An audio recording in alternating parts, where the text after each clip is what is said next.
Comunidad Relatos de la Noche, gracias por estar aquí nuevamente. Como siempre, me encanta poder saludar a la mejor comunidad de la red. Hoy espero que no nos estén escuchando a solas en casa porque las historias de este episodio tienen algo en común.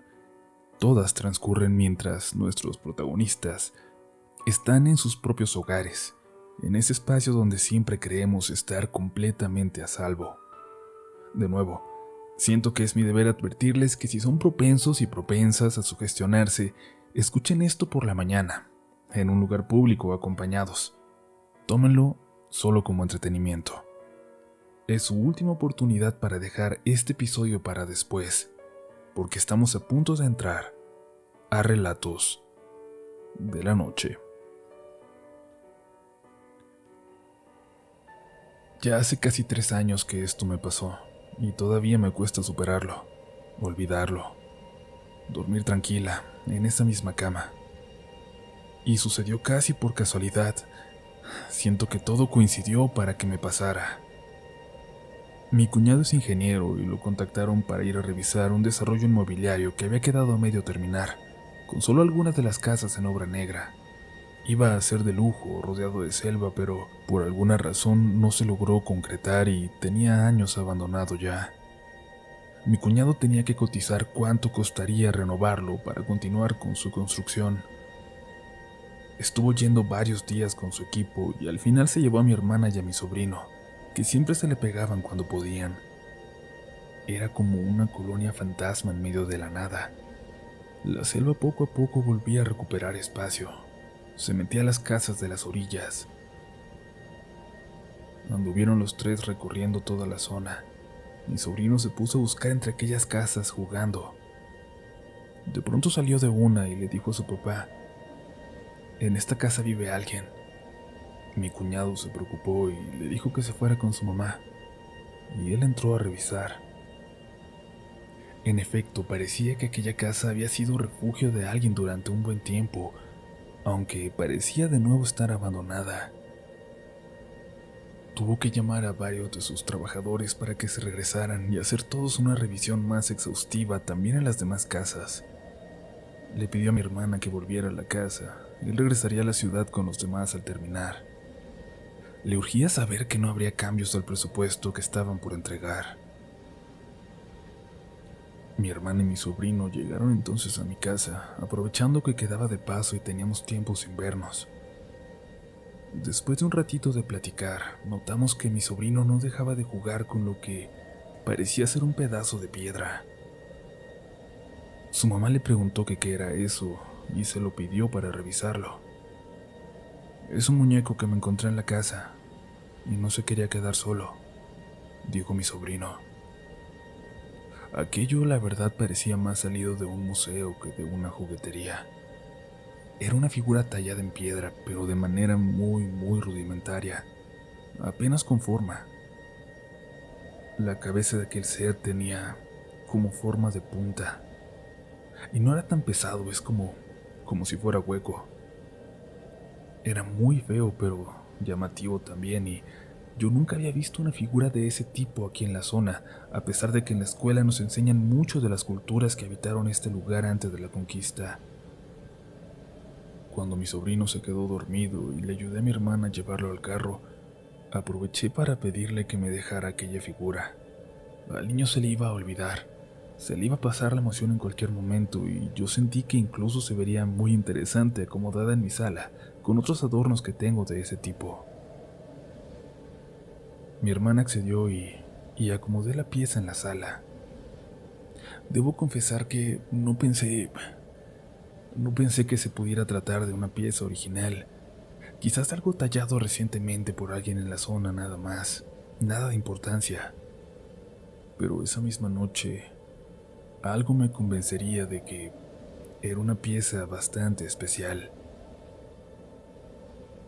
Todo lo extraño comenzó cuando me estaba bañando como siempre, después de las 11 antes de dormir. Incluso con el sonido de la regadera, alcancé a escuchar la puerta del cuarto y cómo alguien se acercaba.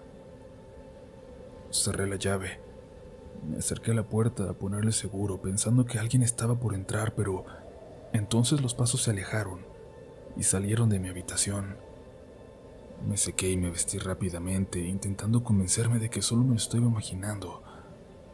Revisé toda la casa, revisé el pequeño patio trasero también. No encontré nada raro.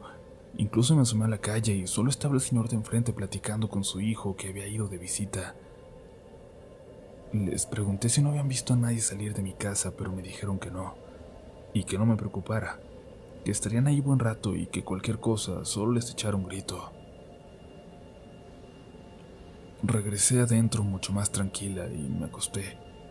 Me abracé de los cojines que siempre tenía a la mitad de mi cama. Entonces, sentí claramente como algo se levantó de ella, algo que estaba acostado ahí antes de que yo llegara, que no vi porque no prendí la luz. Entreabrí apenas los ojos. Pude ver una silueta, no como un fantasma ni nada, una silueta con toda claridad, como si fuera una persona de carne y hueso, aunque no medía más de unos 80 centímetros. Vi cómo se sentó en mi silla frente a la ventana. Ahí la silueta tenía todavía más claridad. Tenía la cabeza en forma de punta. Tardé unos segundos en decidirme y salir corriendo. Cuando bajé, me di cuenta de que la figura de piedra ya no estaba en mi sala, donde yo la había dejado, y no me atreví a ir a pedir ayuda a mis vecinos. Por alguna razón me dio mucho miedo que dijeran que estaba loca. Solo salí y me dormí en mi carro. No pensaba volver adentro en toda la noche. Por la mañana hablé con mi hermana. Le dije que teníamos que regresar a aquella figura. Ella estaba muy preocupada también. Su hijo había tenido pesadillas toda la noche y no lo podían despertar. Soñaba que estaba encerrado en aquella casa junto a la selva, de donde había sacado a la figura. Mi cuñado pasó por la tarde a recogerla para ir a regresarla. No sé dónde la pusieron, dónde la acomodaron, pero ya no volvimos a sufrir ningún fenómeno paranormal, al menos no relacionado con ella. Lo único que sé es que la construcción continuó, pero aquella casa, la de la figura, aún sigue tal cual la encontraron hace 3 años. La utilizan solo para guardar materiales y es conocida como la Casa del Duende.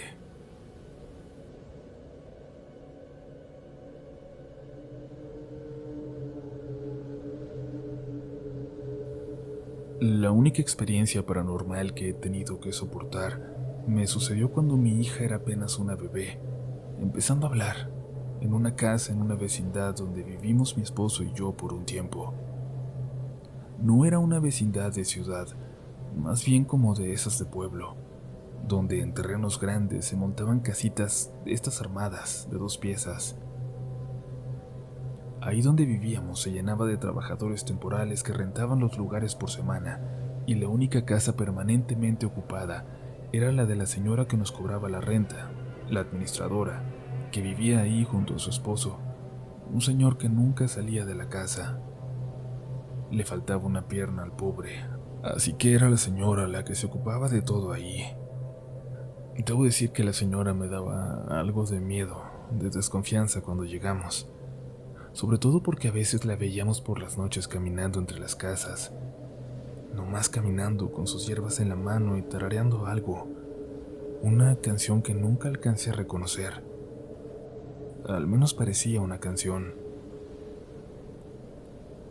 En cierto momento me comentó que tendría que salir el fin de semana para ir a ayudar a sus hermanas por unos problemas de salud. Iban a pasar por su esposo más tarde, pero ya no alcanzaba a esperar a estas personas que irían por él, así que me dijo que si yo podía abrirles y luego cerrar su casa cuando se fueran, que me dejaría la llave. Aunque yo era nueva y casi no nos conocíamos, éramos los únicos inquilinos del lugar en ese momento, así que le dije que sí, que sin problema, y que incluso no se preocupara, que yo podía darle de comer aquel día a su esposo de lo nuestro, en caso de que se tardaran más en ir por él. Me lo agradeció de forma muy sentida y me dijo muy seria que nos cuidáramos mucho, porque estaríamos la noche siguiente completamente solas ahí. Ella sabía que mi esposo trabajaba el turno de la noche en una fábrica y sí, también era algo que me preocupaba un poco a mí. El lugar me daba algo de miedo. Por las noches los gatos brincaban en los techos, específicamente en el de nosotros, y yo hasta le decía a mi esposo y a la señora que se escuchaba como si un fulano se anduviera correteando por ahí, pero nunca me hicieron caso. Aquella misma noche escuché a la señora que andaba dando vueltas alrededor de nuestra casita. Incluso la vi dejando cosas en la parte de abajo, y es que las casas tenían un espacio de unos 40 centímetros entre sus pisos y el suelo. Por la mañana salió muy temprano y me avisó, y me agradeció de nuevo que le diera de comer a su esposo. Así lo hice, y a eso de las 4 más o menos pasaron por él. Cerré bien su casita, cerré el cerco de madera también, aunque apenas si representaba una protección. Era muy bajito y fácil de brincar. Por pura curiosidad, me fui a fijar qué tanto había dejado la señora abajo de mi casa la noche anterior. Encontré varios ramitos de hierbas muy olorosas que hasta el día de hoy no sé qué eran, pero por si las dudas, todo eso lo quité. Mi esposo se fue a trabajar por la noche y yo acomodé a la niña para dormirnos temprano. Preferí hacerlo así en lugar de luego ponerme nerviosa por cualquier sonido si me quedaba despierta hasta tarde. Nos dormimos muy temprano y yo creo que apenas pasaban de las 10 cuando me despertó mi niña hablando sola. Abrí los ojos y la vi sentada en la cama, mirando hacia la ventana. Antes de que pudiera despertar bien, abrí los ojos por completo. Mi niña se bajó corriendo de la cama y corrió hacia la puerta. Me levanté rápido detrás de ella pensando que se me iba a salir, pero en realidad estaba deteniendo la puerta. La pobrecita la estaba intentando apretar, aunque apenas la alcanzaba. ¿Qué pasó? ¿Qué tienes?, le pregunté. Me dijo que se iba a meter la señora que andaba en los techos.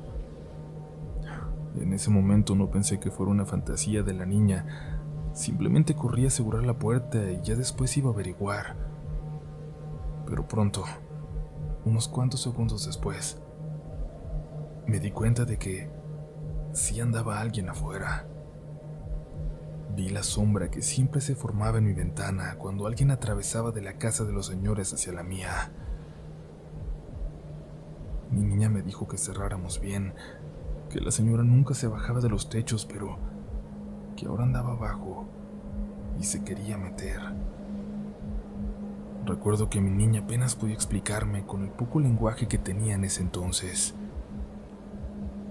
No sé qué era, pero me asomé por la rendija de la cortina y arriba de la casa de aquella señora había algo. Parecía como un sopilote enorme y no pude ver más. No me animé a decirle nada a la señora de la administración, que siguió todas las noches paseando por entre las casas, siempre llevando consigo sus hierbas, a veces hasta quemándolas, llevando el humo por todas partes. Gracias a Dios, unas semanas después, pudimos mudarnos de ahí.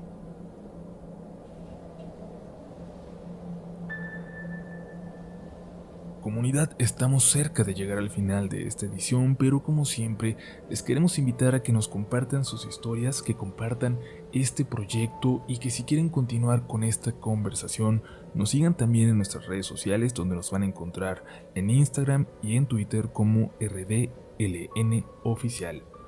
Continuamos y te felicitamos por haber llegado hasta aquí. Aún quedan relatos de la noche.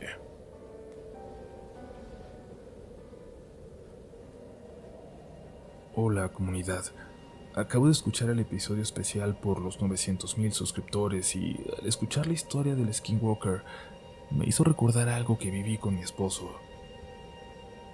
El año pasado estábamos viviendo en un pueblo de Texas que queda a 45 minutos de San Antonio.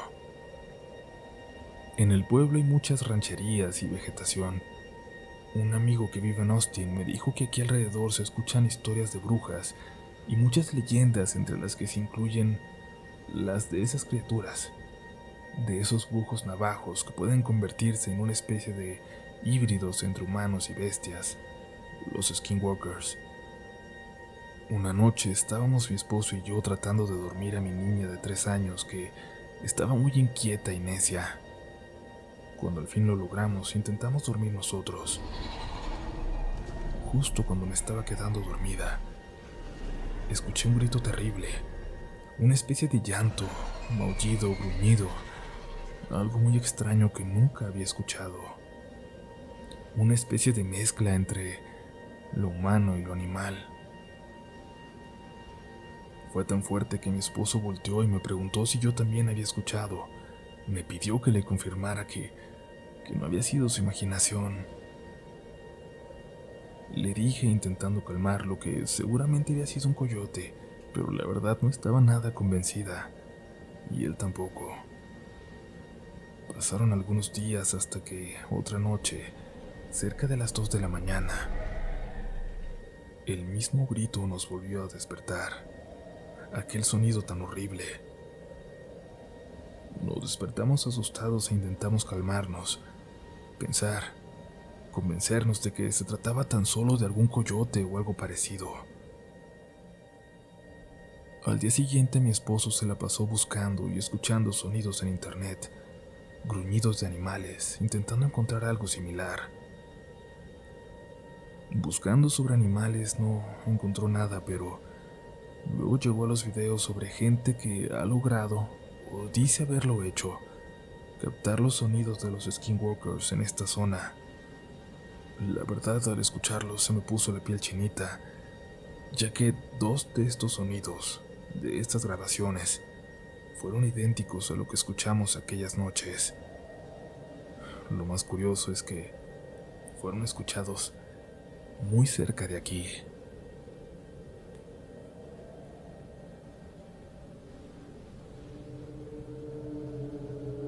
La casa donde crecí siempre me dio miedo. No entiendo por qué. Me mudé de ahí a los 6 años cuando mis papás se divorciaron, pero los únicos recuerdos que tengo de antes son de estar asustado. Sin embargo, cada que voy de visita hacia mi tierra me quedo ahí, en la casa, solitaria desde la muerte de mi madre. Nunca la hemos podido rentar, aunque creo que a mí y a mis primos nos sirve mucho porque vamos seguido y siempre tenemos donde quedarnos. En enero, por primera vez en años, íbamos a coincidir en la casa mi prima Marisela y yo. Hacía mucho tiempo que no la veía, así que me entusiasmaba. Por poco y nos hubiera tocado llegar incluso al mismo tiempo al aeropuerto, pero al final no se dio. Ella y su hijo, Luchito, llegaron unas horas más tarde que yo, ya cerca de las 3 de la mañana. Llegué y me instalé en mi cuarto, el pequeño, dejando el grande para que lo compartieran ellos. Luchito tiene 6 años y es mi sobrino favorito. Tenía ganas de verlo. Yo estaba bien dormido cuando llegaron. Escuché la típica forma de Lucho de entrar corriendo por todas partes. Decidí hacerme dormido para asustarlo cuando escuché que entraba en mi habitación. Pero supongo que él tuvo la misma idea. Se acercó muy lentamente. Podía escuchar su respiración, agitada pero divertida, y luego cómo se metió debajo de mi cama. Decidí seguirle el juego y ver cuánto tiempo iba a aguantar ahí sin reírse. De hecho, podía escuchar cómo apenas si se aguantaba las ganas. Uy, me voy a levantar al baño. Ojalá que no haya alguien debajo de la cama que me jale las patas, dije en voz alta, bromeando, y escuché cómo ya no podía contener la risa. Abrí los ojos y noté la lucecita de un mensaje en mi teléfono. Lo abrí. Era un mensaje de Marisela. Ya llegamos, primo. Encontramos unos tacos abiertos y nos paramos a cenar. ¿Estás despierto? ¿Quieres algo? El mensaje tenía apenas unos minutos de haber llegado. Sin decir nada, sin hacer ruido y escuchando aún aquella respiración debajo de la cama, le pregunté a mi prima si seguía ahí. Sí, aquí estamos en los tacos a la vuelta de la casa. ¿Quieres que te llevemos algo? De un movimiento me paré en la cama y salté lo más lejos que pude de ahí hasta la puerta y salí corriendo de la casa. Corrí por la calle en pijama hasta llegar a donde estaba Marisela. Estaba con una de sus amigas que la había ido a recoger al aeropuerto. Por alguna razón, solo se rieron, pero ni siquiera se les hizo raro que hubiera ido en pijama y quizás por eso ya no me animé a mencionar lo que acababa de pasarme. Me dio vergüenza con la amiga. Por fortuna no estuve solo el resto de aquel viaje. Ambos salimos de la casa unos cuantos días después y luego volvió a quedarse sola, deshabitada como siempre. Bueno, lo deshabitada que pensamos que está. Pero me da mucho miedo pensar que volveré muy pronto, en Semana Santa, y que esta vez estaré 6 días ahí, yo solo, ahí.